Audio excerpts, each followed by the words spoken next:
আসসালামু আলাইকুম দর্শক, দেখতে পাচ্ছেন আমাদের শিকদারকান্দি এক লোকের দুই চোখ উঠে পায়ের রক কেটে এখানে নির্জন জঙ্গলে ফালি দেওয়া হয়েছে।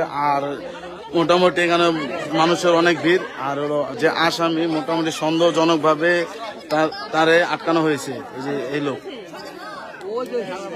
কি ধরনের সত্যতা এখনো তা জানা যায়নি, কিন্তু যতটুকু বোঝাতেছে পুরো মেরে ফেলা চক্রান্ত চলছিল। কোন রকম ভাবে বাচ্চা আছে, এখনো পাবলিক এটাকে ধরার কোনো সাহস পাইতেছে না, কারণ কি এটা তো ডাইরেক্ট পুলিশ ছাড়া ধরা কোনোভাবে সম্ভব না। মানুষের কোলাহল শুধু বাড়তে আছে।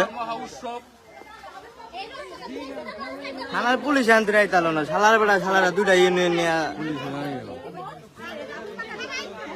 যতটুকু জানা গেছে তার চোখ বলে উঠাইয়া ওই যে ওখানে আগুনে পুড়ে ফেলা হয়েছে। সবাই লাইভটা শেয়ার করে দেই, কারণ কি দেশের যে অবস্থা, মানুষের বাঁচার এখন মানুষ মারলেও কোনো নিরাপত্তা নেই।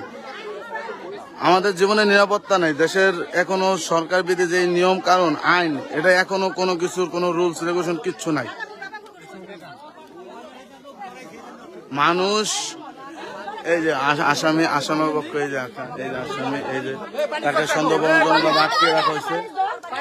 আর এখনো কোনো পুলিশকে ফোন দেওয়া হয়েছে প্রায় 1 ঘন্টা আগে। এখনো কোনো আইনি ভাবে এখনো কোনো কিছু করা হয়নি। অতি তাড়াতাড়ি পদ্মা থানা, যা